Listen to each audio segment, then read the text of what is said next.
अस्सलाम वालेकुम नाज़रीन। तवक्को की जा रही थी कि सुप्रीम कोर्ट आज स्पीकर कौमी असम्बली की रूलिंग के मामले में कोई फ़ैसला दे देगी, लेकिन ये तवक्को पूरी नहीं हुई और आज भी कोई फ़ैसला सामने नहीं आ सका। और आज बाबर अवान ने ये कहा कि वो कल अपने दलाइल देंगे। और उन्होंने क्या कहा? उन्होंने ये कहा कि वो आर्टिकल 63A पर पहले दलाइल देना चाहेंगे। गोया इसका मतलब यह है कि वो स्पीकर की रूलिंग से पहले एक गैर मुताल्लिक मामला उठाना चाहते हैं, जो अलग से इसी सुप्रीम कोर्ट में ज़ेर समाअत है रेफरेंस की सूरत में प्रेसिडेंट के। तो इनकी स्ट्रेटजी अब देखिए, बाबर अवान देंगे और वो कह रहे हैं कि मेरे दलाइल तवील होंगे। इसके अलावा ज़फ़र साहब जो देंगे, एहसन ज़फ़र साहब के साहबजादे जो हैं वो दलाइल देंगे। इसके अलावा एक और हुकूमत की तरफ से वकील पेश होंगे। तो कहने का मतलब ये है कि ये दलाइल का अगर ये सिलसिला इतना जारी रहता है तो ये हफ्ता ले जाएगा। तो इससे क्या पता चलता है? इससे ये पता चलता है कि वो बात जो शेख रशीद ने कही थी कि ये फ़ैसलों का इंतज़ार करते रहेंगे और इतने इलेक्शन हो जाएंगे, और इलेक्शन करीब आ जाएंगे तो फिर क्या होगा?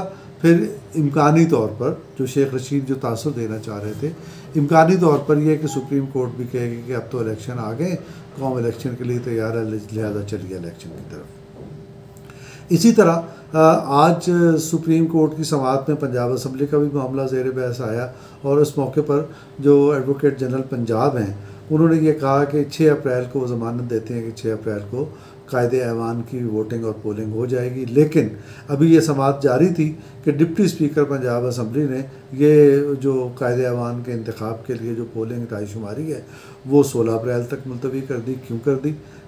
इससे साफ ज़ाहिर होता है, ये साफ ज़ाहिर होता है, पता चलता है, और मुख्तलिफ़ हवालों से ये बात सामने भी आ चुकी कि अभी तक हुकूमती जमात के हुकूमती ग्रुप के नंबर चूँकि पूरे नहीं हुए, इसलिए वो इसको ताख़ीर का शिकार करना चाहते हैं। तो इससे तासुर क्या मिल रहा है?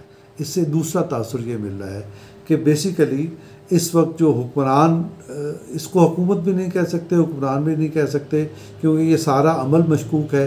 अभी इस पर हमें नहीं पता कि इस वक्त पाकिस्तान में जो इंतज़ामिया एग्जिस्ट कर रही है कि कानून और आइन उसकी कोई नाम देता है, कानून और आइन उसको तस्लीम करता है या नहीं, हमें कुछ पता नहीं है।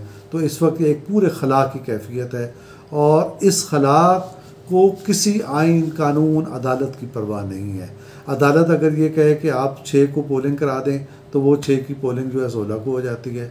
अदालत कहती है कि सदर और वज़ीर आज़म और सब के जो अहकामात और इक़दामात हैं वो अदालत के हुक्म से मशरूत होंगे, तो उसकी भी कोई अपना परवाह नहीं करता, और हुक्म पे हुक्म आए चले जा रहे हैं।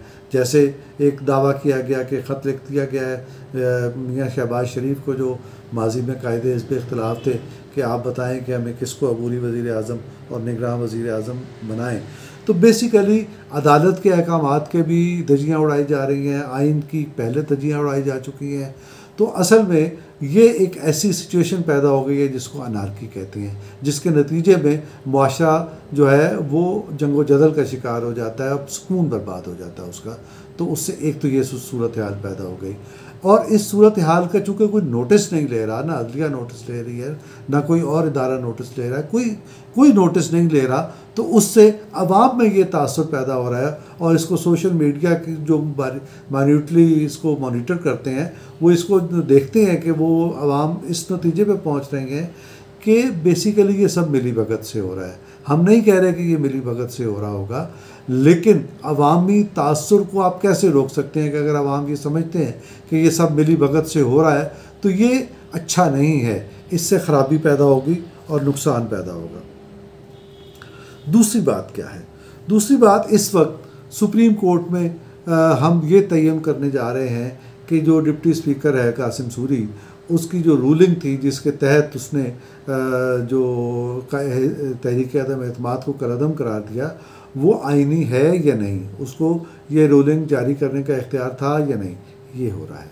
लेकिन इसके साथ सिर्फ ये काफ़ी नहीं है, ये भी तय्युन होना चाहिए, लेकिन इसके साथ ये तय्युन भी होना चाहिए कि इस वक्त जो लोग इक़्तिदार पर काबिज़ हैं, जिन्होंने एक मावराए आइन किस्म की एक इंतज़ामिया बनाकर इक़्तिदार पर कब्ज़ा कर रखा है, उनकी ज़हनी सेहत का क्या आलम है। ये सवाल क्यों पैदा हुआ? और ये सवाल आपके सोशल मीडिया पर आवाम में बड़े, आप निकल जाएं, गली कूचों में निकल जाएं, आप सब्ज़ी की दुकान पे चले जाएं, आप ग्रॉसरी लेने चले जाएं, आप कहीं भी जाएं, लोग गुफ्तगू कर रहे हैं। वो ये कह रहे हैं कि क्या इस वक्त हमारे जो हैत हाकमा है, यानी जो हमारी इंतज़ामिया है, उस पर जो लोग काबिज़ हैं, क्या उनकी ज़हनी सेहत ठीक है? वो लोग इस तरह से सवालात आवाम के ज़हनों में क्यों पैदा हो रहे हैं? आवाम के ज़हनों में इस किस्म के सवाल इसलिए पैदा हो रहे हैं कि एक शख्स कहता है कि अगर ये मैं अपना फ़लाँ मनसूबा बता देता पहले, तो इससे फिर हिज़्ब इख्तिलाफ़ को अज़ियत कैसे पहुँचती, उसको तकलीफ़ कैसे पहुँचती। फिर वो कहता है कि मैं इनको तकलीफ़ पहुँचाऊँगा, मैं इनको मज़ीद तकलीफ़ पहुँचाऊँगा, मैं इनको अज़ियत दूँगा, मैं इनको रुलाऊँगा। तो ये जो माइंड सेट है, ये इसका नफ्सियाती तज्ज़िया करने की ज़रूरत है कि क्या वैसे कोई आम सेहतमंद शख्स, नफ्सियाती तौर पे मजबूत और सेहतमंद शख्स तो ऐसी बात नहीं करता, लेकिन अगर किसी शख्स की तरफ से इस तरह की बात हो रही है तो उसका तिब्बी मुआयना करने की ज़रूरत है। ये जानने की ज़रूरत है कि वो नफ्सियाती तौर पर सेहतमंद है या नहीं। क्या हम कोई ऐसे शख्स के हाथ में अपना इक़्तिदार दे सकते हैं जिसकी नफ्सियाती सेहत मशकूक हो? तो ये जायज़ा भी लेने की ज़रूरत है। अगर ये जायज़ा नहीं लिया जाता तो इसके नतीजे में हर चीज़ हमारी जो है वो मशकूक रहेगी और लोगों में शकूक व शुबहात बढ़ते चले जाएंगे। एक बात ये नफ्सियाती सेहत का जायज़ा लेने की ज़रूरत है। इसके साथ ही साथ वो जो फ़ॉरेन फंडिंग केस था जो इस वक्त लटक चुका है, फ़ॉरेन फंडिंग केस में चीज़ें वाज़ेह हो चुकी हैं कि कौन उसमें मुजरिम है, कौन मुजरिम नहीं है। तो उसका फ़ैसला भी इसी वक्त होना चाहिए ताकि जो मुजरिम है, जो जिसने कसूर किया है, वो अपने अंजाम को पहुंच जाए। तो इस वक्त क्या करने की ज़रूरत है? फ़ॉरेन फंडिंग के केस का जायज़ा लेने की ज़रूरत है। उन लोगों के ज़हनी सेहत का जायज़ा लेने की ज़रूरत है जो इक़्तिदार पर काबिज़ है। और इसके अलावा ये जो बिला रोक टोक कुछ लोग अपनी मर्ज़ी के इक़दाम किए चले जा रहे हैं और उन्हें किसी कायदे कानून की परवाह नहीं, उनकी इन सरगर्मियों पर कदगन लगाने की ज़रूरत है। अदालत को ये सबसे बड़ी ज़िम्मेदारी इस सिलसिले में अदालत की होती है कि फ़ौरी तौर पे कोई वो ऑर्डर जारी करे ताकि ये जो कानून शिकनी का अमल जारी है ये रुक जाए।